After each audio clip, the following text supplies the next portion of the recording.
Have you noticed something strange lately?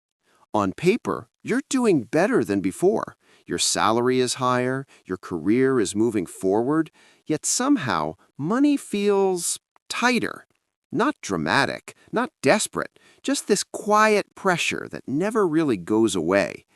And what's uncomfortable is that many people around you feel the same way, even the ones who are doing well. Let's talk about why. Imagine a fairly normal situation.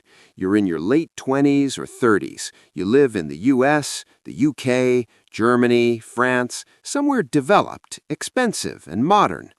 You earn around $65,000 a year, or maybe 55,000 euros.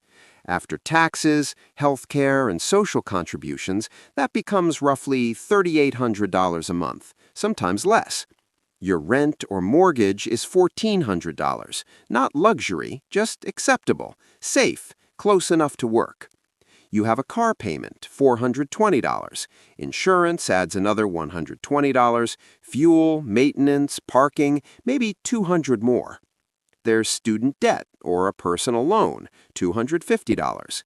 Your credit card isn't out of control, but you carry a balance, another $180. Phone, internet, subscriptions, basic utilities, $300. Before food, before savings, before life, you're already past $2,800. Now add groceries, add eating out twice a week, add birthdays, weddings, short trips, clothes for work, something breaking unexpectedly. Nothing here feels irresponsible. Nothing feels excessive. And yet, by the end of the month, there's not much left. This is where most people stop thinking. They assume the problem is inflation or bad luck, or that they just need a slightly higher salary. But the real issue is quieter and more structural. The hidden mistake isn't overspending. It's matching fixed commitments to income increases without noticing. Every time income goes up, life gets a little more efficient. Closer apartment, nicer car, less friction. The problem is that fixed costs don't feel dangerous. They feel stable.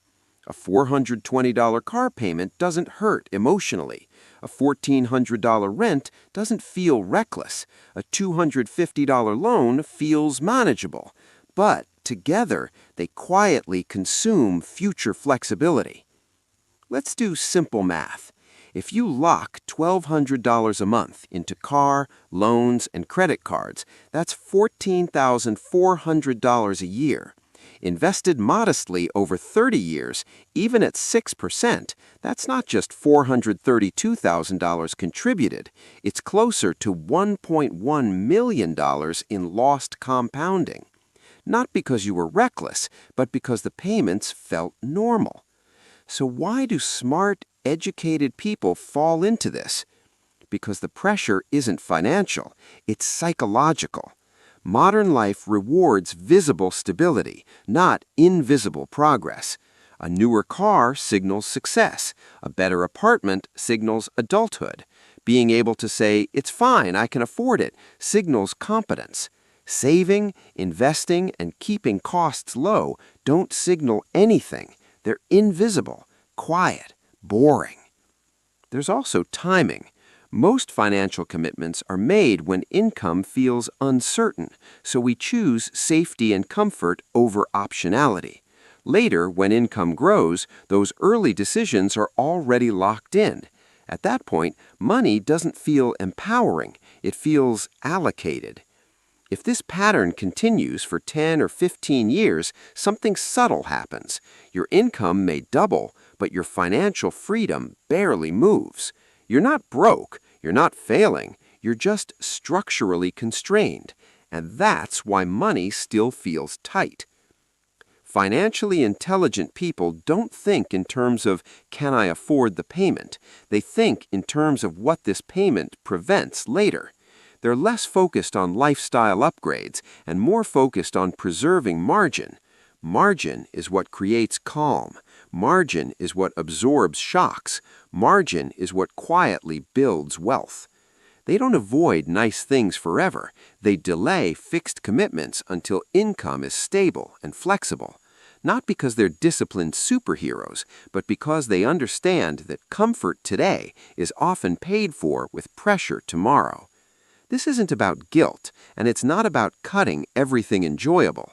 It's about noticing that feeling of tightness and asking a better question. Not, how do I earn more, but what have I permanently committed future income to? Once you see that clearly, the anxiety becomes informational instead of emotional, and clarity is where better decisions start. Subscribe for more informational video.